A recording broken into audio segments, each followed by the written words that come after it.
Hello दोस्तों, corona IAS YouTube channel में आपका स्वागत है। तो आज मुद्दा है, आज एक इशू है भ्रष्टाचार सूचकांक को लेकर।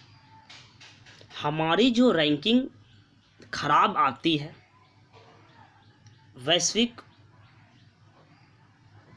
भ्रष्टाचार अवधारणा सूचकांक में, क्यों आती है, इनके कारणों को जानिए।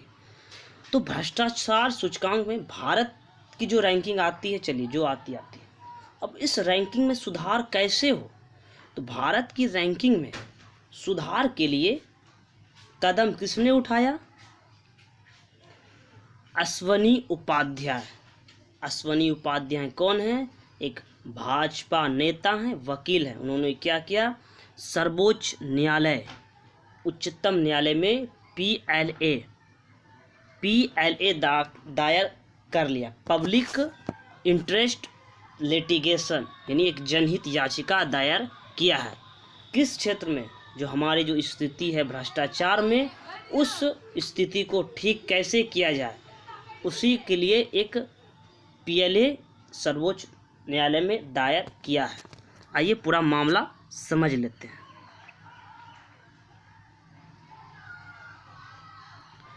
तो उच्चतम न्यायालय, सर्वोच्च न्यायालय, सुप्रीम कोर्ट। तो उच्चतम न्यायालय में एक जनहित याचिका दायर कर केंद्र राज्यों और केंद्र शासित प्रदेशों को वैश्विक भ्रष्टाचार धारणा सूचकांक, global corruption perception index, global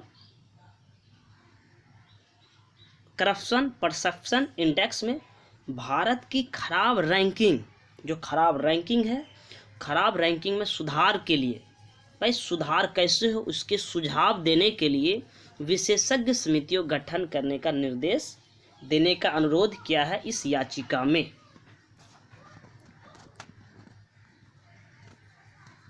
तो वैश्विक भ्रष्टाचार अवधारणा सूचकांक जो जारी किया जाता है, किसके द्वारा किया जाता है? वो ट्रांसपेरेंसी इंटरनेशनल। तो ट्रांसपेरेंसी इंटरनेशनल द्वारा तैयार भ्रष्टाचार धारणा सूचकांक जब 2019 यानी सीपीआई करप्शन परसेप्शन इंडेक्स 2019 जब जारी हुआ था, उसमें 180 देशों को लिया गया था। कितने? 180 देशों को लिया गया था। तो 180 देशों में लिया, इसमें भारत की जो स्थिति थी वो 80वें स्थान पर थी। सोच सकते कितना हम लोग भ्रष्ट हैं। भारत की स्थिति 80वें स्थान पर थी। तो भाजपा नेता और वकील अश्वनी उपाध्याय द्वारा दायर एक जनहित याचिका में पीएलए पब्लिक इंटरेस्ट लिटिगेशन में भ्रष्टाचार सूचकांक, जो भ्रष्टाचार सूचकांक में जो टॉप के देश आते हैं 20 देशों में रिसर्च कीजिए क्यों वो लोग आते हैं।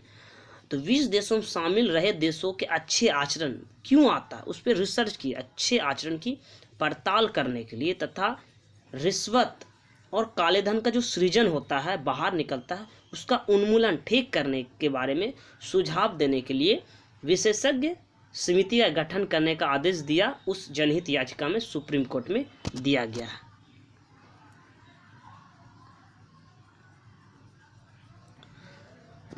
तो वकील अश्वनी कुमार दुबे के जरिए दायर की गई अपनी जनहित याचिका में अश्वनी उपाध्याय ने सभी राज्यों केंद्र शासित प्रदेशों के अलावा भारत के विधि आयोग, गृह मंत्रालय और कानून एवं न्याय मंत्रालय को इसमें पक्ष बनाया कि आप इस पे पक्ष में रहिए।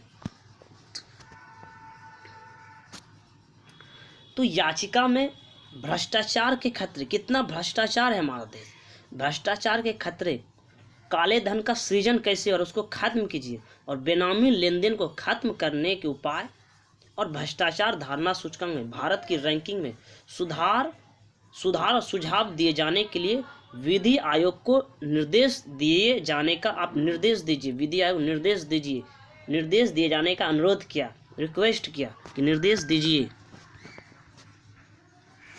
आपको बता दें कि याचिका में यह कहा गया कि व्यापक पैमाने पर भ्रष्टाचार हमारे देश में व्याप्त है और पैमाने पर हमारे देश में भ्रष्टाचार व्याप्त होने के कारण आज़ादी के 73 साल